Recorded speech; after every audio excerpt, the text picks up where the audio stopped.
Hello everyone, welcome back to our channel village వంటలు.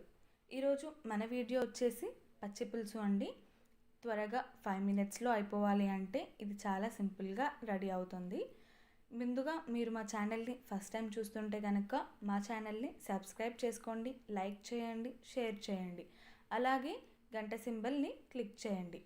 ఇప్పుడు మనం వీడియోలోకి వెళ్ళిపోదాము. ముందుగా మీరు చింతపండుని ఇలా బౌల్లోకి తీసుకోండి.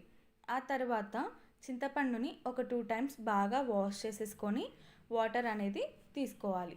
ఇప్పుడు మనము చింతపండు గుజ్జుని తీసుకోవాలండి. తీసుకున్న తర్వాత మీరు ఎంతైతే వాటర్ సరిపోతుందో అంత వాటర్ అనేది తీసుకొని ఆ తర్వాత నేను ఇక్కడ 1 టేబుల్ స్పూన్ వరకు కారం తీసుకుంటున్నాను.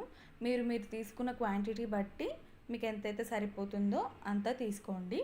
అండ్ ఇంకొక 1 టేబుల్ స్పూన్ వరకు నేను సాల్ట్ అనేది తీసుకుంటున్నాను. సేమ్ అండి, మీరు తీసుకున్న క్వాంటిటీ బట్టి ఉంటుంది. ఇలా మనం కారం ఇంకా ఉప్పు తీసుకున్నాం కదా, వీటిని బాగా మిక్స్ చేసేసేయండి. ఇలా బాగా మిక్స్ చేసిన తర్వాత ఒక 1 చిన్న ఉల్లిపాయని ఇలా చిన్న చిన్న పీసెస్గా కట్ చేసేసుకొని దాన్ని ఇంతకుముందుకు మనం మిక్స్ చేసుకున్నాం కదా అందులో వేసి బాగా కలపండి, మొత్తం ఉప్పు ఇంకా కారం కలిసేలాగా. ఆ తర్వాత ఇలా కలుపుకున్న తర్వాత స్టవ్ మీద ఒక ప్యాన్ పెట్టి అందులో నేను ఇక్కడ ఒక 1 టేబుల్ స్పూన్ వరకు ఆయిల్ తీసుకున్నాను. సేమ్ ఇది కూడా అంతే, మీరు ఎంతైతే క్వాంటిటీ తీసుకుంటారో అన్నీ కూడా అలా చూసుకొని చేసేసుకోండి. నేను తీసుకున్న క్వాంటిటీకి ఇక్కడ 1 టేబుల్ స్పూన్ సరిపోయింది. ఇప్పుడు నేను పోపు దినుసులు అనేది వేసుకుంటున్నాను. ఇలా అన్నీ మిక్స్ ఉన్నాయం పర్లేదు, ఓన్లీ జీలకర్ర ఆవాలు వేసుకున్నా కూడా మంచి టేస్టే వస్తుంది. ఇలా పోపు దినుసులు వేసుకున్న తర్వాత పచ్చిమిర్చి చిన్నగా కట్ వేసుకోండి.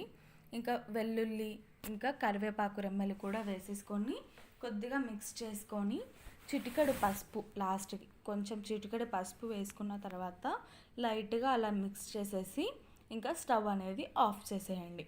ఈ పోపుని మనం ముందుగా మిక్స్ చేసుకున్న దాంట్లోకి మొత్తంగా కలిపేసేయాలన్నమాట. ఇలా మొత్తం అలా ఆ చారులో కలిపేసుకున్న తర్వాత బాగా మిక్స్ చేసేసుకుంటే మన పచ్చి పులుసు రెసిపీ అనేది రెడీ అండి.